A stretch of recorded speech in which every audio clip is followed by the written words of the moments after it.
오늘 하나님께서 우리에게 주신 말씀은 로마서 1장 8절에서부터 15절까지의 말씀입니다. 먼저 내가 여러분 모두를 두고 예수 그리스도를 통해 내 하나님께 감사하는 것은 여러분의 믿음이 온 세상에 전파됐기 때문입니다. 하나님의 아들의 됐어요. 복음 안에서 내 영으로 섬기는 하나님이 내 증인이신데 나는 항상 여러분을 기억하며 이제 하나님 뜻 안에서 어떻게든지 내가 여러분에게 갈 수 있는 길이 열리기를 기도하고 있습니다. 내가 여러분 보기를 간절히 바라는 것은 어떤 신령한 은사를 나누어 주어 여러분을 강하게 하려는 것입니다. 이는 여러분과 내가 서로의 믿음으로 격려를 받기 위함입니다. 형제들이여, 나는 여러분이 이 사실을 모르기를 원치 않습니다. 곧 나는 다른 이방 사람들 가운데서처럼 여러분 가운데서도 열매를 맺기 위해 여러분에게 몇 번이나 가려고 했으나 지금까지 길이 막혔습니다. 나는 그리스 사람이든 미개한 사람이든 지혜로운 사람이든 어리석은 사람이든 그 모두에게 빚을 진 사람입니다. 함께 읽겠습니다. 그러므로 나는 로마에 있는 여러분에게도 복음 전하기를 간절히 원합니다. 네, 오늘 로마서 말씀 우리가 계속해서 함께 볼 텐데요. 특별히 우리 오늘은 복음에 대한 세 가지 질문이라는 제목으로 도대체 우리가 복음을 어떻게 하면 우리의 삶 가운데 또 어떻게 하면 우리의 인생 가운데 이 복음을 받아들일 것인가를 우리가 함께 말씀을 통해 나눌 수 있는 시간들이 되기를 소망합니다. 이 질문과 대답을 통해서 우리 안에 복음에 대한 재정립이 또 복음에 대한 하나님의 은혜와 능력이 언제나 넘칠 수 있게 되기를 주님의 이름으로 축복합니다. 먼저 복음에 대한 첫 번째 질문입니다. 도대체 복음은 우리를 어떻게 변화시킬 수 있는가라는 질문입니다. 복음은 우리를 어떻게 변화시키는가? 이에 대한 대답입니다. 복음은 우리를 순수하게 만들어 줍니다. 세상을 살면서 가장 먼저 배우는 것이 바로 계산인 것 같습니다. 계산. 어떻게 하면 내가 손해보지 않고 살 것인가? 어떻게 하면 나에게 이익이 되게 살 것인가? 이것은 누가 알려주지 않아도 우리의 뼛속에 새겨진 것 같이 나타나는 모습들을 보게 됩니다. 저와 제 아내가 일 때문에 어쩔 수 없이 저희 둘째 아들을 100일 때부터 어린이집에 맡길 수밖에 없는 상황이었습니다. 집에서는요, 매일 울고 매일 엄마를 찾고 매일 아빠를 찾더니 어린아이가 100일이 되고 어린이집에 가게 된 순간에부터 울지 않는 거예요. 울지 않고 엄마 아빠 찾지도 않고 선생님에게 딱 붙어서 나를 봐달라고, 나 이렇게 말 잘 듣는다고 하는 모습을 볼 때 눈물이 났던 기억이 있습니다. 어릴 때부터 벌써 저렇게 사회생활을 배우는구나 하면서요. 우리의 DNA에는 마치 이런 게 들어있는 것만 같아요. 어떻게 하면 내가 보호받을 수 있을 것인가? 어떻게 하면 나에게 이익이 될 수 있을까를 가장 먼저 생각하는 게 우리의 인생이다 보니 사는 게 참 쉽지 않습니다.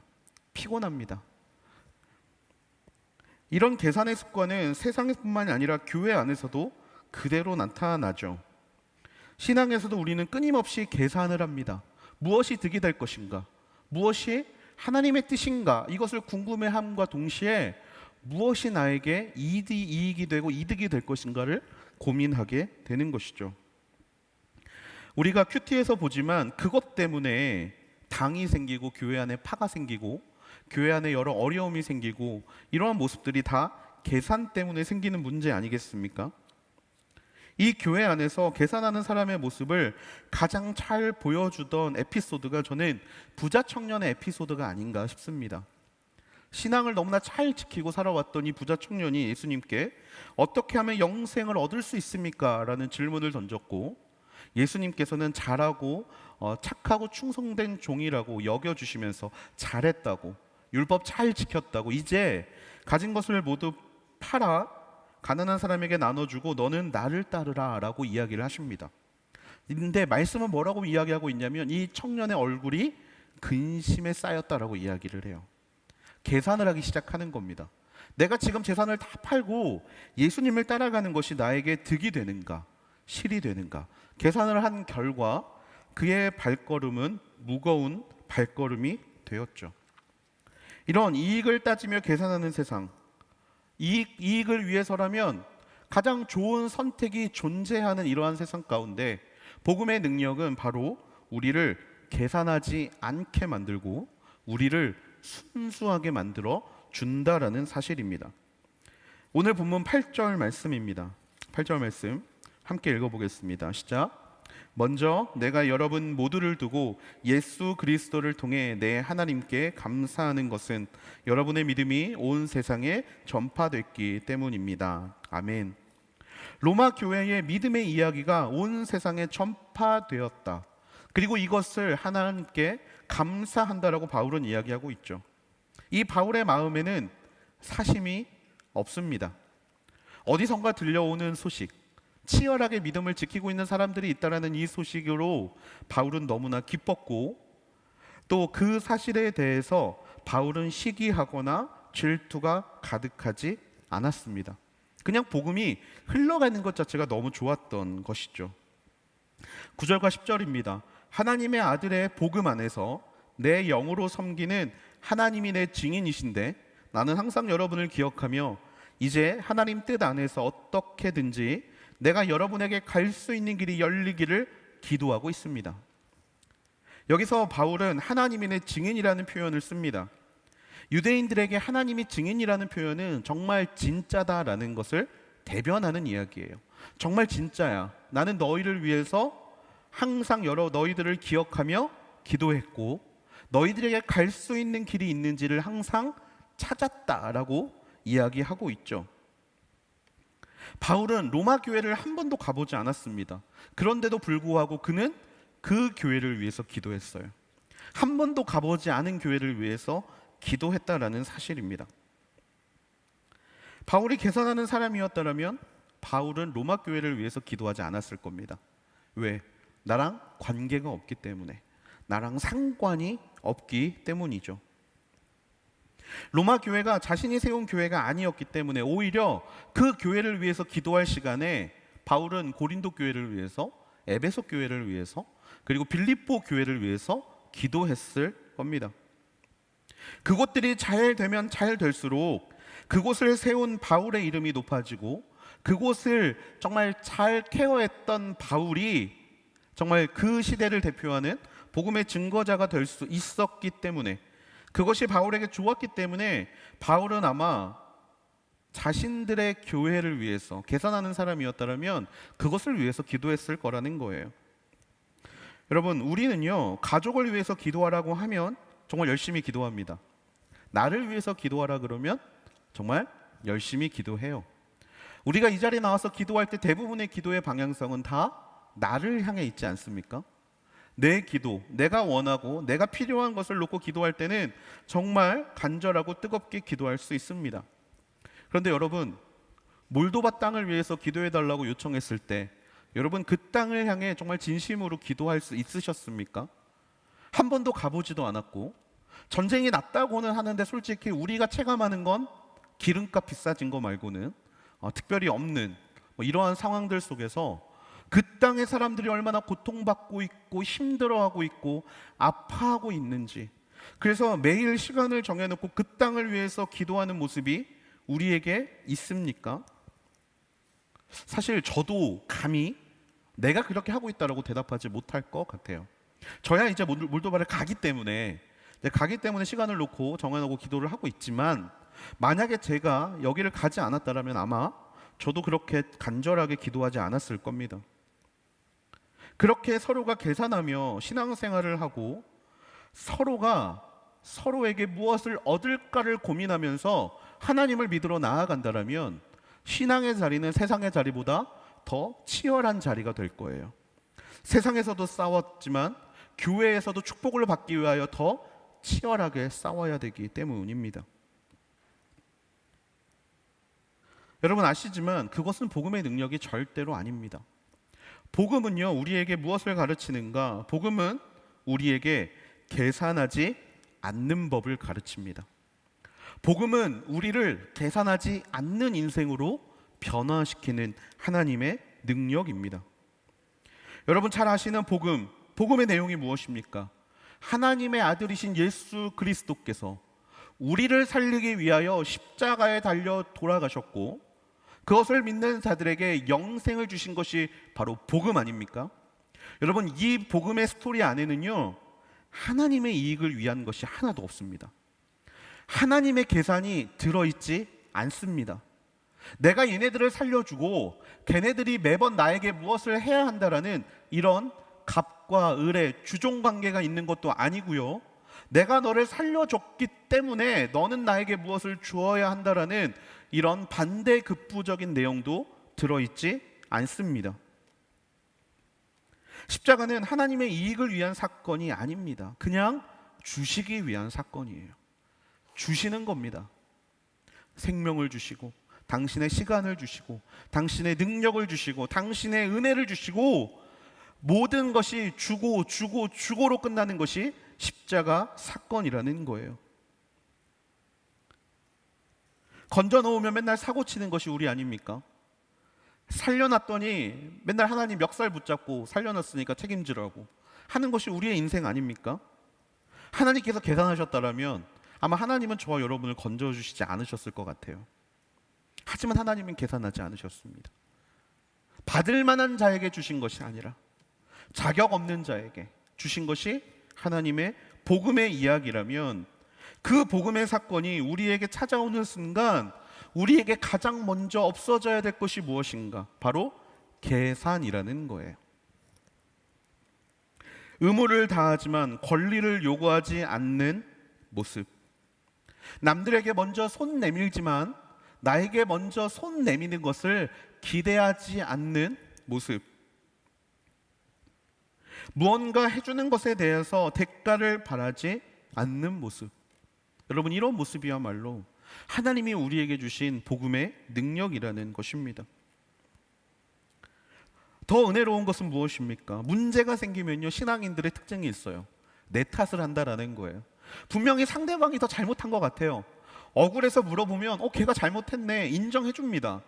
그런데 하나님 앞에 나와서는 뭐라고 이야기합니까? 주님, 제가 죄인입니다. 제가 더 품어줘야 됐고, 제가 더 사랑해야 됐고, 제가 먼저 손을 내밀었어야 되는데 그러지 못했습니다. 이렇게 말하는 것이 복음의 진짜 은혜이자 능력 아닙니까? 여러분, 이 신앙의 순수함이 복음을 나의 사건이라고 믿는 저와 여러분에게 오늘 넘치도록 부어지기를 주님의 이름으로 축복합니다. 자기 이성만 챙기고 혼자 잘 먹고 잘 살려는 어떤 그런 이기적인 마음, 계산하는 마음이 오늘 저와 여러분의 마음 가운데 떠나갈 수 있게 되기를 주님의 이름으로 축복합니다. 여러분, 사도행전에서 가장 은혜로웠던 시간이 있습니다. 그 시간이 언제냐? 바로 예수님이 부활하시고 승천하신 이후에 초대교회의 순간이에요. 초대교회의 순간들은요, 모든 사람들이 그 모임에 들어오기를 원했습니다. 그런데 그러려면 조건이 있었어요. 뭐였냐면 자기의 것을 주장하면 안 됐습니다. 가진 것을 모두 팔아서 사도의 발 앞에 그 모든 것들을 내어놓고 서로 부족한 것을 채워가면서 떡을 떼고 교제하는 가장 이상적인 교회의 모델, 이 초대교회의 모습을 우리는 기억해야 합니다. 계산으로 접근했던 사람들이 있었죠. 아나니아와 삽비라였습니다. 가진 것을 다 팔았어요. 하지만 절반을 남겨놓고 절반만을 가지고 나아가게 됩니다. 계산하기 시작했어요. 이 정도면 되겠지. 말씀을 계산으로 받아들이기 시작했습니다. 그래서 결과는 우리 모두가 잘 알고 있죠. 우리는 어떤 사람입니까? 계산하는 사람입니까? 아니면 대가를 바라는 사람입니까? 아니면 하나님 앞에 대가 없이 부르신 대로, 이끄시는 대로 걸어가는 사람입니까? 여러분, 복음의 사건이 나의 사건이 되기를 주님의 이름으로 축복합니다. 우리 안에 계산하는 마음이 있다면 바로 지금 복음을 다시 내 마음에 받아들여야 할 때인 줄로 믿습니다. 내 마음에 누군가가 미워지고 막연하게 그 사람을 품는 것이 어려운 순간이 바로 지금이라면 하나님께서 지금 저와 여러분을 복음으로 부르고 계시는 줄로 믿습니다. 값없이, 대가 없이 흘려보내는 이 아름다운 사랑의 부르심, 순수함의 부르심 앞에 응답할 수 있는 우리 모두가 되기를 소망합니다. 두 번째 질문입니다. 복음은 그렇다면 언제 필요한가? 복음은 언제 필요한가? 이에 대한 대답은 복음은 매일 그리고 매 순간 필요하다라는 것입니다. 11절에서 13절 말씀입니다. 함께 읽어보겠습니다. 시작. 내가 여러분 보기를 간절히 바라는 것은 어떠한 신령한 은사를 나눠주어 여러분을 강하게 하려는 것입니다. 이는 여러분과 내가 서로의 믿음으로 격려를 받기 위함입니다.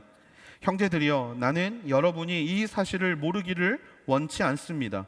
곧 나는 다른 이방 사람들 가운데서처럼 여러분 가운데서도 열매를 맺기 위해 여러분에게 몇 번이나 가려고 했으나 지금까지 길이 막혔습니다. 아멘. 바울은 우리가 봤을 때 너무나 감당하기 어려운 고백들을 많이 했어요. 첫 번째가 무엇을 하든지 먹든지 마시든지 무엇을 하든지 하나님의 영광을 위해 하겠다라는 고백이 그것이고요. 어떠한 순간 가운데서도 내가 자족하는 법을 배웠다라는 고백이 두 번째고요. 그 다음에 세상의 모든 것을 분토와 분뇨와 같이 배설물과 같이 여긴다라는 간증이 그렇습니다. 여러분, 이런 걸 볼 때마다 저는요, 나의 모습과 바울의 모습이 너무 다르다는 것을 발견합니다. 분명히 같은 하나님을 믿고 있고, 분명히 같은 사건을 경험했고, 분명히 같은 신앙생활을 하는 것과 같은데 지금의 나의 모습과 바울의 모습은 너무 다르다라는 거예요. 여러분, 바울의 모습과 우리의 모습이 왜 다릅니까? 믿는 하나님이 달라서? 아니죠.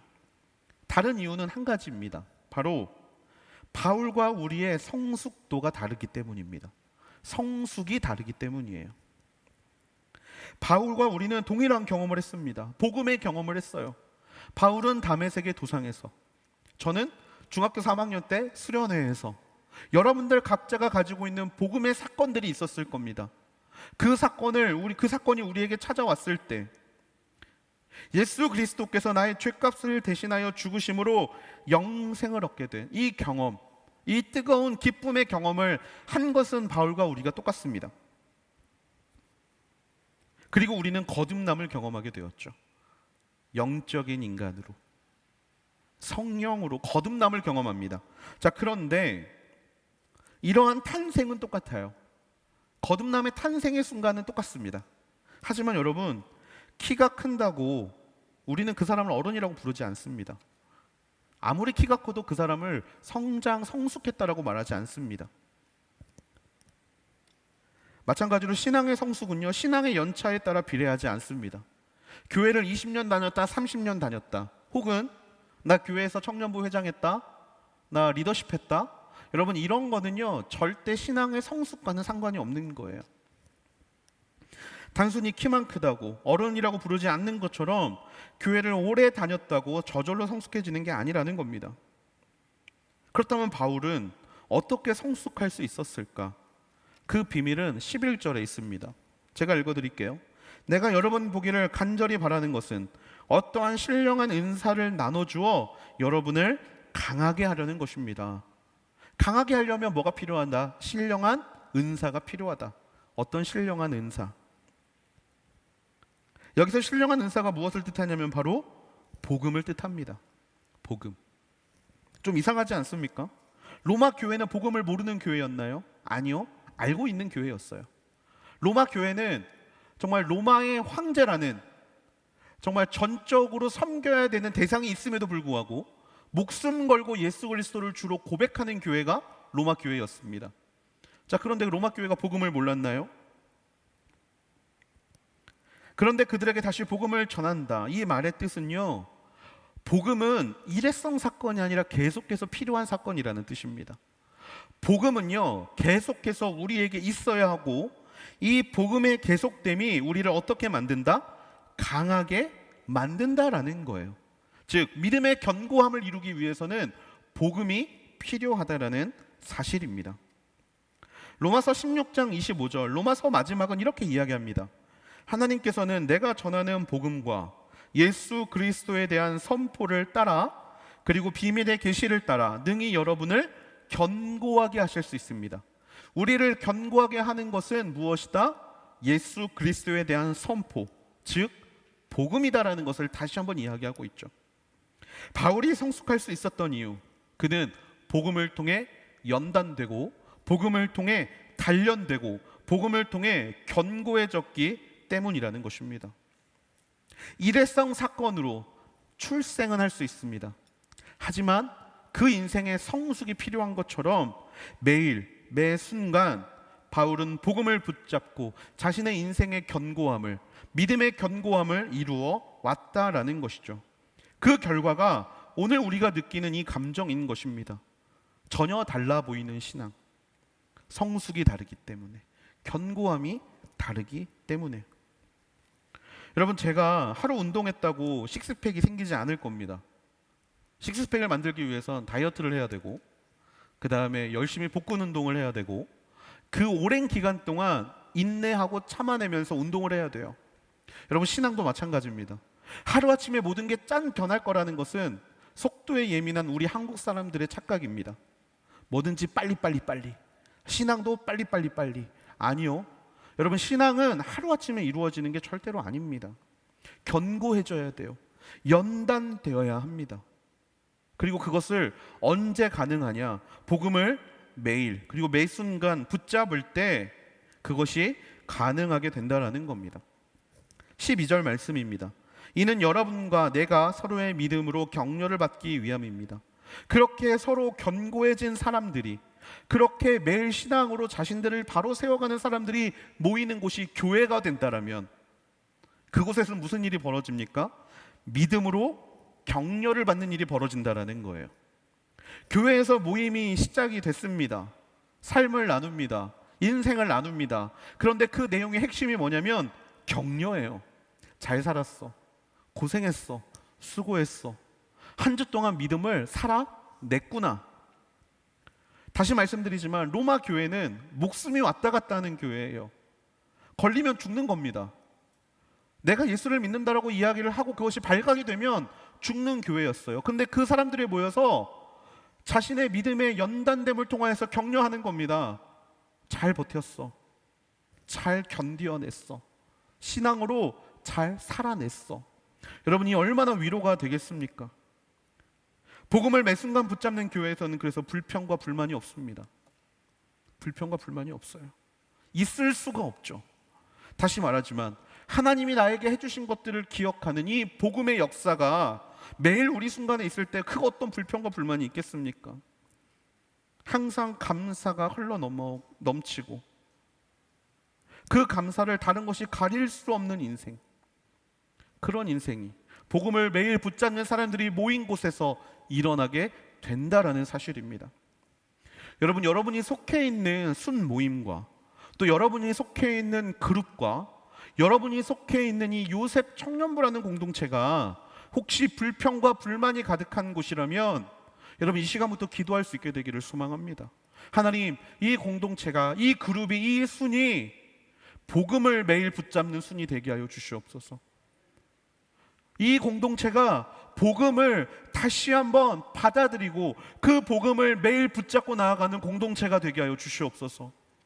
여러분, 그때 우리 공동체, 우리 그룹, 우리 순 모임이 서로 격려하는 곳이 될 줄로 믿습니다. 서로 세워주는 곳이 될 줄로 믿습니다. 쉴만한 물가와 우리가 뛰어놀 수 있는 그런 푸른 초장으로 변하게 될 줄로 믿습니다. 이뿐만이 아닙니다. 복음을 매일 붙잡아야 되는 이유는 또 있습니다. 13절 말씀입니다. 나는 여러분이 이 사실을 모르기를 원치 않습니다. 나는 다른 이방 사람들 가운데서처럼 여러분 가운데서 열매를 맺기 위해 몇 번이나 가려고 했으나 길이 막혔습니다. 약간 바울이 신세한탄하는 것처럼 보여요. 나 너네한테 가고 싶은 거 진심이야. 난 너희가 이것을 알았으면 좋겠어. 몇 번 가려고 했는데 안 됐어. 여러분, 약간 이렇게 신세한탄하는 것처럼 보일지도 모르겠습니다. 그런데요, 이것은 그런 의미가 아니에요. 내가 너희에게 다가가려 했지만 바울이 전하고자 했던 것은 무엇이냐? 바로 성령께서 막으셨다라는 것을 이야기하고 있는 겁니다. 가고 싶었지만 길이 막혔다라는 것을 이야기하고 싶었던 거예요. 왜 이것을 이야기하고 싶었던 겁니까? 우리가 복음에 대해서 오해하고 있는 것이 있기 때문입니다. 복음에 대해서 오해하고 있는 것이 있었기 때문이에요. 뭐냐면 복음을 믿고 달려가면 모든 것이 만사 형통일 거야. 모든 것이 잘 풀릴 거야. 모든 것이 좋아질 거야 라고 생각하는 마음이 우리 가운데 있기 때문이에요. 그런데 바울은 그들에게 무슨 이야기를 합니까? 막힐 때가 있다라는 것을 이야기하고 있다라는 겁니다.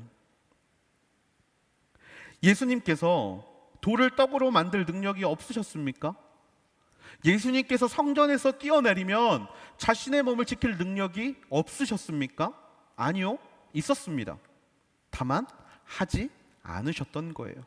이것을 다른 말로 성령께서 막으셨던 겁니다. 왜? 그럴 이유가 없기 때문에, 그것이 옳지 않기 때문에, 그것이 좋지 않기 때문입니다. 복음을 매 순간 잘못 붙잡는 사람들, 복음을 그냥 축복의 도구로 사용하는 사람들은 이런 순간에 어떻게 합니까? 분노합니다. 좌절합니다. 막힌 것 같은 순간에 내 힘으로 무언가를 이뤄냈을 때 역시 믿을 건 나밖에 없어 라고 이야기할지 모르겠습니다. 하지만요, 복음을 붙잡는 사람들은 어떻습니까?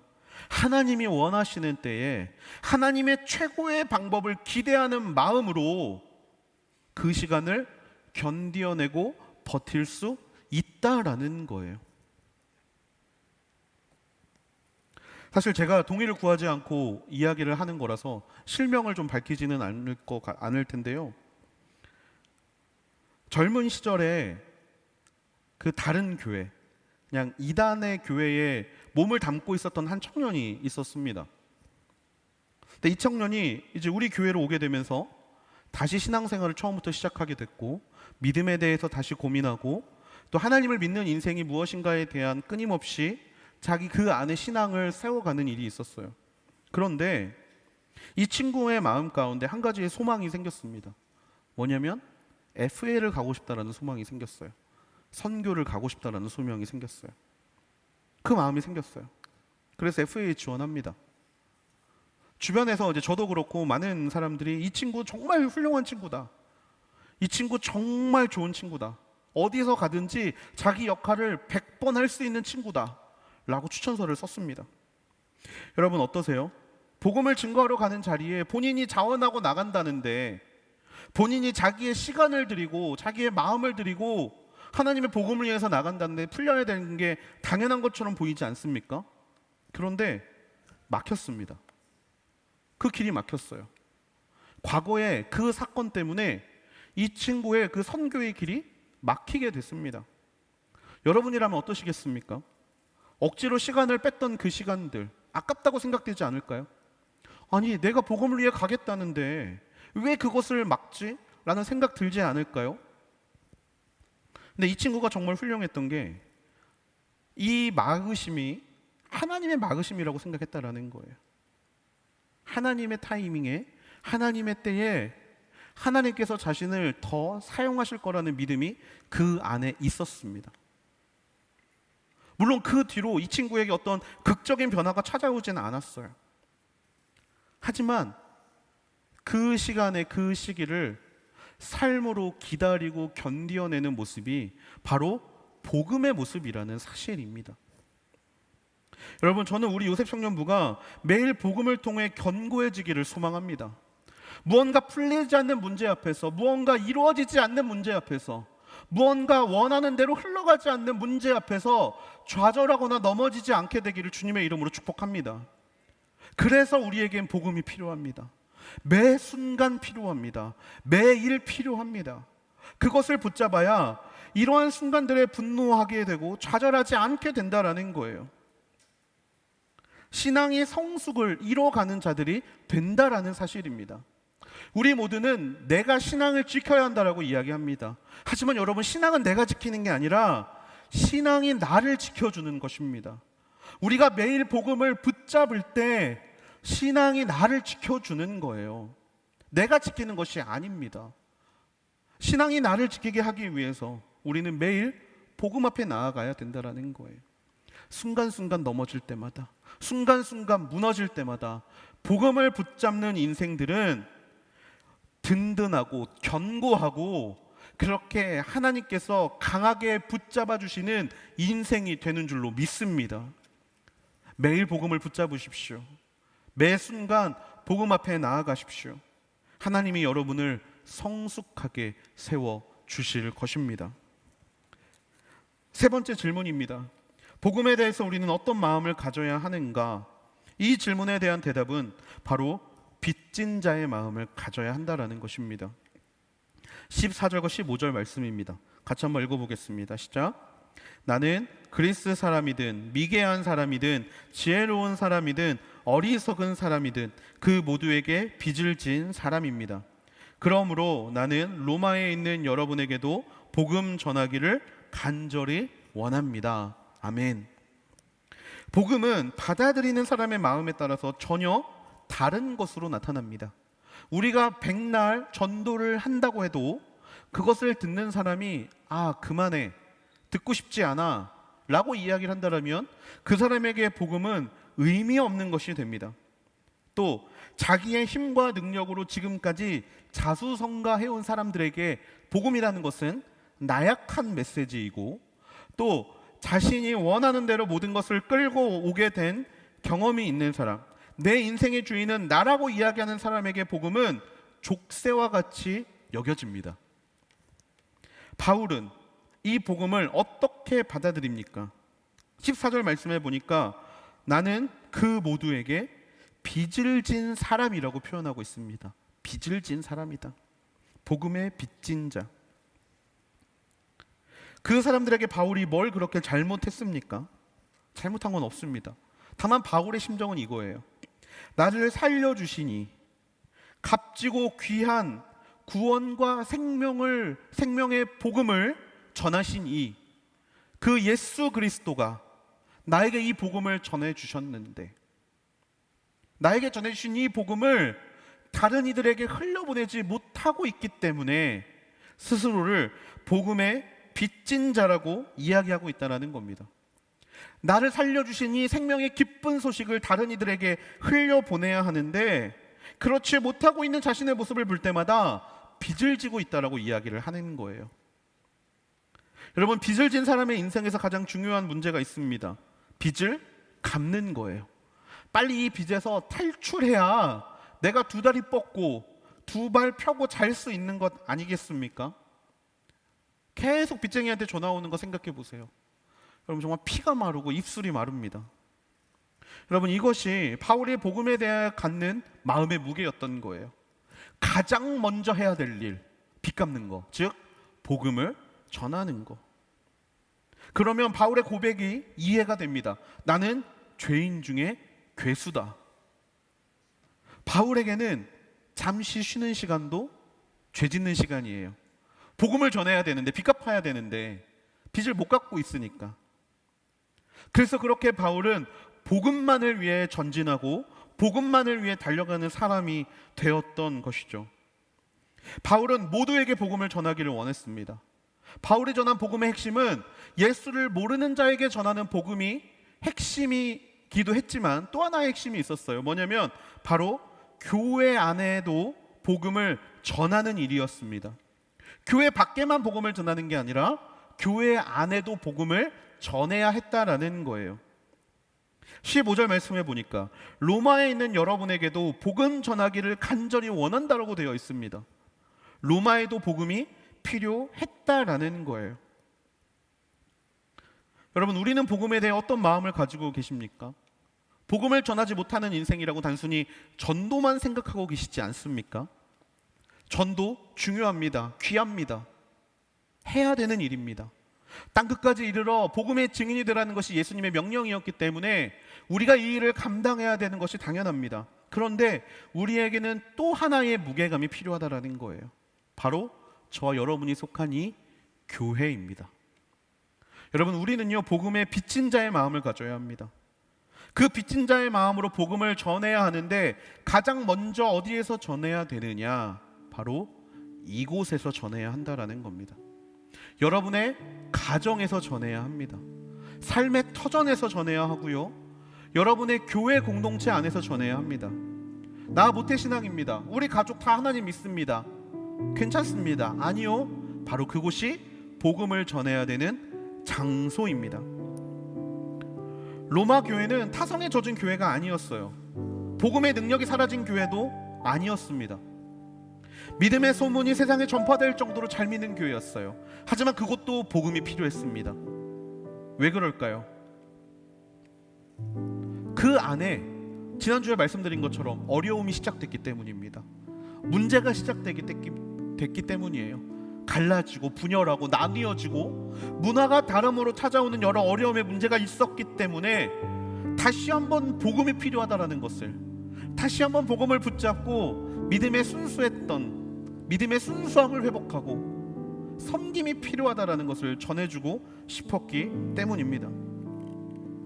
복음을 전하는 일이 취향이나 호불호에 따라서 결정되는 게 아니라 부르심에 따라 결정된다는 것을 우리가 믿는다면, 우리가 걸어가는 모든 곳들, 우리가 밟는 모든 곳에서 우리는 복음의 빚진 자로서의 역할을 감당해야 할 줄로 믿습니다. 여러분, 교회 안에 보기 싫은 사람이 있으십니까? 여러분, 교회 안에서 마음이 어려운 일들이 있습니까? 여러분, 교회 안에서 문제가 있는 것처럼 보이는 곳이 있습니까? 여러분, 그곳이 하나님께서 저와 여러분에게 빚진 자로서 빚을 갚으라고 말씀하시는 자리인 줄로 믿습니다. 그곳에서 저와 여러분의 순수함을, 신앙의 순수함을 보여줘야 하는 것임을 믿습니다. 관계에 어려움이 있다라면, 제가 맨날 나 무시하고, 제가 맨날 내 욕하고, 제가 맨날 나 힘들게 한다 할지라도 복음의 빚진 자의 마음으로 하나님이 품으라고 하셨고 하나님이 갚으라고 하셨기 때문에 그곳에 가서 복음을 전하시면 됩니다. 하나님이 나를 위해 죽으셨어. 그리고 그 하나님이 나에게 주신 이 마음이 너에게도 흘러갔으면 좋겠어. 이렇게 전할 수 있는 사람. 내가 가고 싶어서 가고, 가기 싫어서 안 하고, 하기 싫어서 도망가는 인생이 아니라 부르신 자리 어디든지 달려갈 수 있는 인생. 여러분, 그것이 빚진 자의 인생 아니겠습니까? 빚을 진 사람은 빚을 갚기 위해서 모든 일이든 합니다. 돈이 되면 무슨 일이든 합니다. 돈이 되면 무슨 일이든 해요. 마찬가지로 복음의 빚진 자가 우리의 정체성이라면 하나님이 보여주시는 곳, 말씀하시는 곳 계산하고 달려가는 것이 아니라 기꺼이 감사하며 하나님이 부르셨기 때문에 달려가야 되는 바로 우리의 자리인 줄로 믿습니다. 말씀을 마무리하려고 합니다. 복음의 사건은 매일 매순간 일어나야 합니다. 그렇지 않으면 우리는 매순간 잘못된 길을 걸어갈 수밖에 없습니다. 예수님께서는 말씀하셨습니다. 예수님을 따라가는 길은 좁은 길이라고 하셨어요. 찾는 이가 적다라고 이야기하셨습니다. 왜 찾는 이가 적겠습니까? 모르기 때문이에요. 힘들기 때문이에요. 어렵기 때문입니다. 그곳을 걸어갈 수 있게 해주는 유일한 도구, 유일한 열쇠, 그것은 바로 복음인 줄로 믿습니다. 우리는 편한 길을 가고 싶어 합니다. 우리는 계산해서 이익을 얻고 싶어 합니다. 그게 우리의 본성입니다. 하지만 그 본성을 거스를 수 있는 유일한 것은 바로 복음인 줄로 믿습니다. 여러분, 그 복음 앞에 이 시간 나아가게 되는 저와 여러분이 되기를 소망합니다. 복음의 부르심을 기억하십시오. 여러분의 신앙이 순수해지기를 주님의 이름으로 축복합니다. 또한 여러분의 신앙이 빚진 자의 마음으로, 나의 호불호가 아니라 하나님의 부르심에 따라 달려갈 수 있는 믿음의 자녀들이 되기를 주님의 이름으로 축복합니다. 그리고 이 복음의 역사가 매 순간 매 시간 우리에게 나타나 믿음의 견고함을 세워갈 수 있는 저와 여러분이 되기를 주님의 이름으로 축복합니다. 이 복음의 부르심 앞에 응답하십시오. 이 복음을 붙잡으십시오. 네가 변해야 된다라고 말하는 것이 아니라 내가 변하는 인생을 경험하게 될 줄로 믿습니다. 그렇게 복음의 부르심 앞에 두 손 들고 그 복음의 부르심을 매일 경험하고 살아갈 수 있게 되는 우리 모두가 되기를 주님의 이름으로 간절히 축원합니다. 우리 시간 함께 기도하기 원합니다. 우리 시간에 먼저 기도할 때 하나님, 복음의 순수함을 우리 가운데 허락해달라고 기도하기를 원합니다. 하나님, 어느 순간 우리의 모습이 교회 안에서 재는 것이 너무나 많아졌습니다. 개선하는 것이 너무나 많아졌습니다. 세상과 교회에서 별반 다를 거 없이 이곳에서도 내가 하고 싶은 거, 내가 원하는 거, 내가 바라는 것들만 쫓아가고 있었던 우리의 모습들을 주여 불쌍히 여겨 주시옵소서.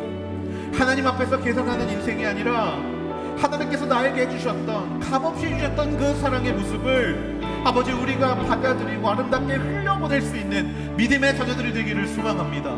계산하려는 나의 모든 더러운 육신의 생각들이 떠나가게 하여 주시고 오직 순수하게 하나님만 바라보게 되는 역사가 이 공동체 가운데 우리의 마음 가운데 일어나게 하여 주시옵소서. 계산하게 하는 모든 더러운 것들을 예수 그리스도 이름으로 명하노니 떠나갈지어다. 내가 먼저 손 내밀고 내가 먼저 품어주고 내가 먼저 사랑하는 하나님의 영이 우리의 마음 가운데 있게 하여 주시옵소서. 우리 시간 그렇게 계산하지 않는 믿음의 영을, 그렇게 복음의 순수한 것을 우리에게 허락해 달라고 우리 시간 하나님 앞에 간절히 기도하며 나아가시겠습니다. 기도하시겠습니다.